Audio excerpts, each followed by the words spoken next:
книгата си "По пътя" Джак Керуак пише: "Живей, пътувай, бъди благодарен и не съжалявай за нищо." Днес ще ви срещнем с една жена с подобна философия за пътя, но с съвсем различен сюжет.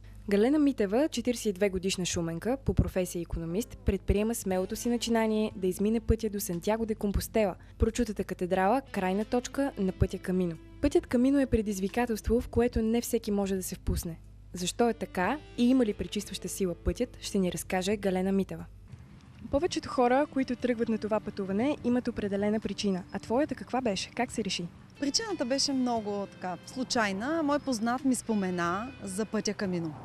От момента, в който аз чух думата Камино, от този момент нататък знаех, че аз ще премина този път. Някакси в сърцето си го почувствах, че той ме повика. Целият преход е дълъг 828 км. Започва от Франция и завършва в Испания до Атлантическия океан.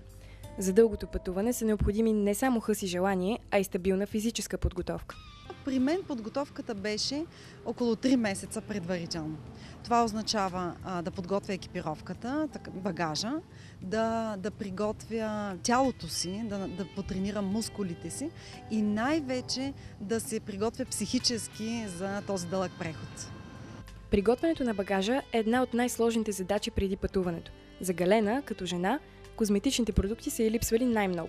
Но вещите ли са най-ключови, когато тръгнеш на път? На Камино в последствие човек усеща, че не му трябва толкова неща. И аз голяма част от багажа го оставих по пътя.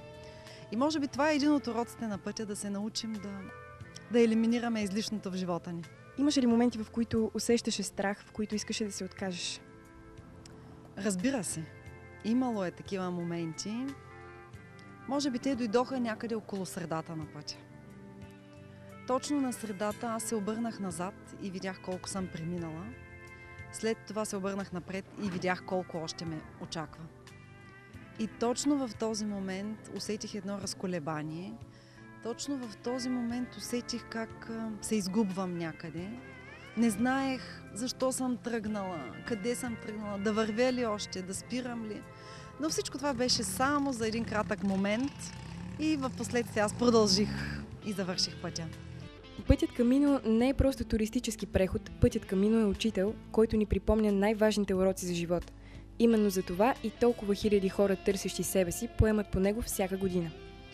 Уроците са много, но ако трябва така да ги обобщя с няколко думи, това е едно вътрешно намиране на себе си. Това е една вътрешна увереност, едно усещане, че си на правилния път. И независимо, че в момента не съм на Камино, аз често в живота си представям, че съм там и вървя уверено по пътя си. Освен края на пътя, освен океана, за който аз толкова мечтах, аз намерих няколко неща. Първо, много приятели от цял свят. Камино е католически път, но той се върви от почти всички националности. Там аз срещнах хора от 5 континента, там аз срещнах хора от всякакви възрасти и това е едно уникално богатство. А какво би посъветвала следващите след теб, които смятат да се подложат на изпитанието Камино, изпитанието за духа и за тялото? Да тръгват смело. Независимо, че ще има дъжд, независимо, че ще има сняг и кал, и независимо, че ще спят в огромни помещения с стотици хора, да знаят, че това е правилно. Не може да се каже, че Галена е обикновен пътешественик. Преди да замине на голямото приключение, тя създава нещо, което никой друг пилигрим, тръгнал по Камино от България, не е правил до тогава.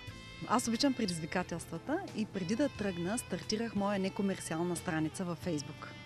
Страницата се нарича "Да поемеш по Камино" и аз бях първият български пилигрим, който сподели своето Камино на живо. Аз публикувах там калните ми обувки, къде спя, с какво се храня. Всичко това се превърна в един чудесен проект и сега след мен много хора споделят в тази страница точно тяхното Камино, точно техният път.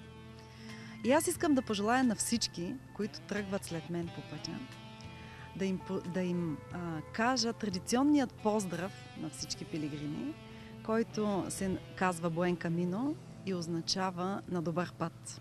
Ето защо аз ви пожелавам Буен Камино!